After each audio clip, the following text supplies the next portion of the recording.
I'm Dr. Currently serving as the County AIDS and STI Coordinator for Kakamega County. In Kakamega County, we are serving...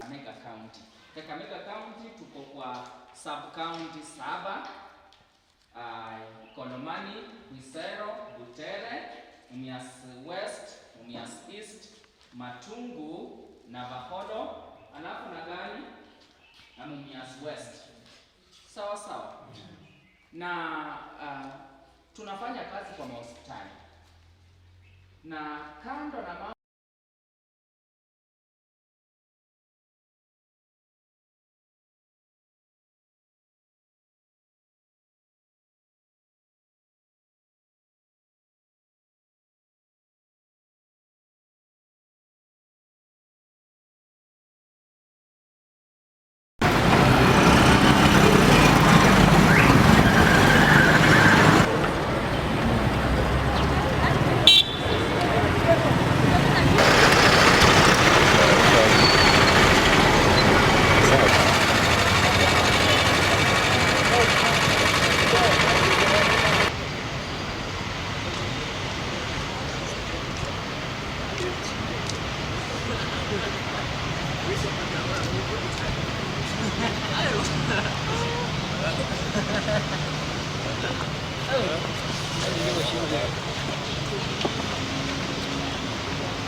we continuously test different groups.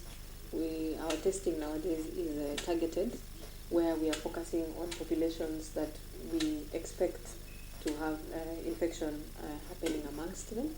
So our testing is very targeted, which means that we are not testing en masse as we used to do before. That is a strategy we are taking now.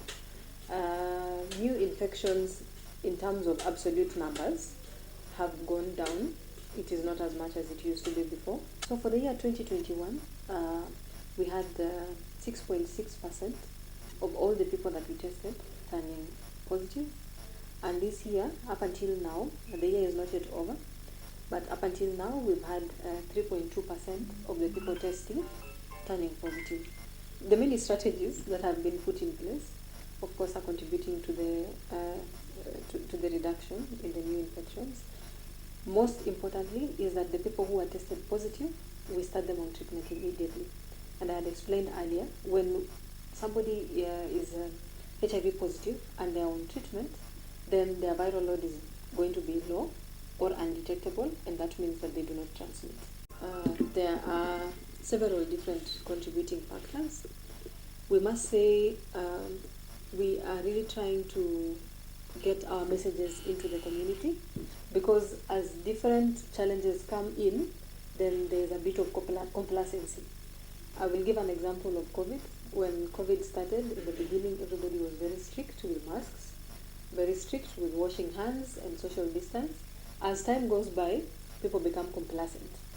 So we have had HIV in this country since 1984. That is when the first case was diagnosed. That is more than 35 years that we have been dealing with HIV. So over the years, sometimes there is complacency. And that is why, as a program in the county, we really try to work very closely with the community to remind people that HIV is still here with us. It is still being transmitted. HIV, apart from being a disease, is also a social issue, and there are different perceptions of the same in the community. So we have different community-based organizations and CSOs that work towards activism to end stigma and also to improve the quality of life of people living within our community. So a lot of what we do around stigma is with regards to advocacy and activism at community level. Of course, also within the facilities, we take advantage of the fact that we have access to PLHIV, some of whom are very comfortable to share information in public. So we use them as champions in the community to share their stories, give encouragement and positive information with regards to living with HIV. We get our commodities from the national government, and we go by the stock status at the national government level.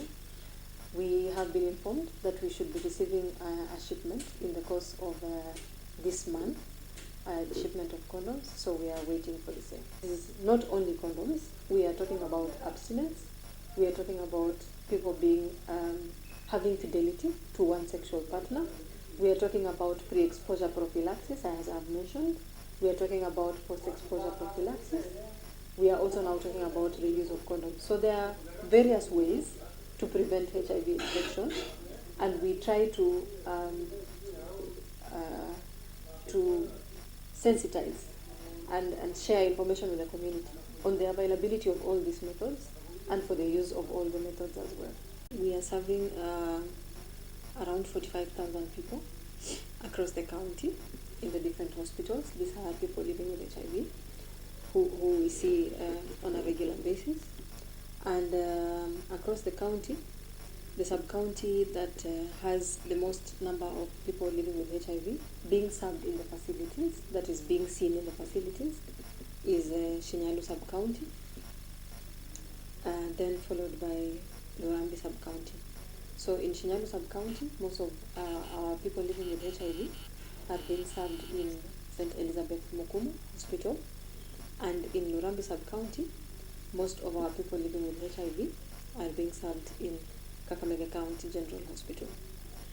The sub-counties where we are serving the least number of clients, that is people living with HIV, are Navaholo sub-county,